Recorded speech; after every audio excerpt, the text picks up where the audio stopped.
გამარჯობა, თქვენ უყურებთ ყველაზე მაგარ პოლიტიკურ სატირას თაქ-შოუს ეთოქზე. ევროპარლამენტში აგენტი ცრუდანოშიკების ახალი პარტია გადასხეს. ქართველი ხალხის სახელით ევროპარლამენტში გამორჩეულმა უსამშობლოებმა და უცხო ქვეყნის მონებმა. ნინო ლომჯარიამ, ეკა გიგაურმა, ლაშა ბუღაძემ და ბექა ყორშიამ ისაუბრეს და ცრუდანოსებზე ცრუდანოსები ჩაიტანეს. ამის შედეგად ევროპარლამენტმა გამოსცა მორიგი რეზოლუცია საქართველოს შესახებ, სადაც ხელისუფლებას მოუწოდებენ დაუყოვნებლივ გაათავისუფლოს მიხეილ სააკაშვილი.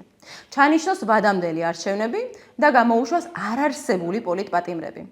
ანუ ის ხალხი, ვინც ფიზიკურად ძალადობდა პოლიციაზე. ეს უკვე ვინ მოთვლის მერამდენე უსამართლო და უსაფუძვლო ბრალდებები და მოთხოვნებია ევრობიუროკრატიისაგან. მერე იკვირვებენ თავისივე ჩატარებულ საზოგადოებრივ კვლევაში, ბოლო 1 წელიწადში ევროკავშირისადმი ნდობა ქართველ ხალხში 17%-ით რომ არის შემცირებული. რასაკვირველია, როდესაც რიგითი ქართველი ხედავს, რომ მის ქვეყანას ყოველგვარი რეალური საფუძვლის გარეშე ხან რა ტიპის და ხან რა ტიპის მუქარებს და ულტიმატუმებს უყენებენ.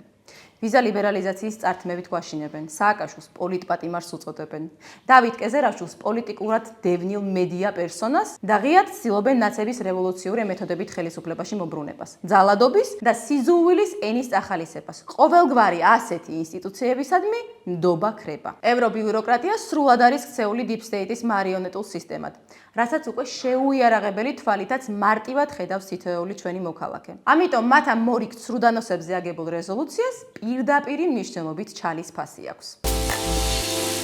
სახელმწიფო იძულებით გადაადგილებულ 2000-ზე მეტ ოჯახს საცხოვრებელ სახლს შეუსყიდის და საჩუქრად გადასცემს.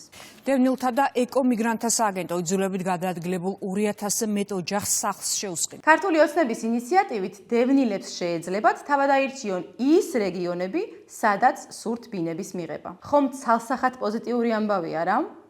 როგორ შეიძლება ვინმესთვის მიუღებელი იყოს 2000-ზე მეტი ოკუპირებული ტერიტორიებიდან დევნილი ოჯახებისთვის ბინების გადაცემის საკითხი? ასეთი პოზიტიური ამბავი ხომ ყველა ქართულმა მედიამ უნდა ამცნოს საზოგადოებას. აბა გამოიცანით, რამდენმა ოპოზიციურმა მედიამ გააშუქა ეს ამბავი. სწორია, არც ერთმა.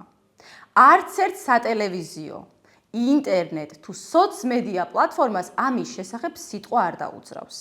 სამაგიეროდ მთელი დღეა იმას აშუქებენ, აგენტი უსამშობლოები როგორ ჩავიდნენ ევროპარლამენტში და როგორ მიიღეს რეზოლუცია, სადაც ნაცების რეჟიმი, როგორც ევროინტეგრაციის საკითხში მნიშვნელოვანი ფიგურანტები არიან მოხსენიებული, სხვა ბევრ აფერისტობასთან ერთად. ასეთია მონების ხვედრი. მათ მხოლოდ ისეთი რამის საუბარი და ისეთი გადაწყვეტილების მიღება უწევთ, რასაც პატრონები უბრძანებენ. სწორედ ამიტომ ხართ უსამშობლოები, ქვეყნის მტრები და აგენტები. როდესაც არაფერი ამ ქვეყნის სასიკეთო არ გიხარიათ და მხოლოდ სიცრუის და სიძულვილის გავრცელებით ხართ დაკავებულები. ამიტომ მუდამ იქნებით მარგინალური უმცირესობა და ვერასოდეს მოხვალთ ხელისუფლებაში. რამდენი აგენტიც არ უნდა გამოზარდოთ, რამხელა დაფინანსებაც არ უნდა მიიღოთ და თქვენი პატრონებისგან როგორი გარე მხარდაჭერაც არ უნდა მოიპოვოთ. დღეს ამით გემშვიდობებით. შევხვდებით შემდეგ კვირას, კვლავ ეთოქზე.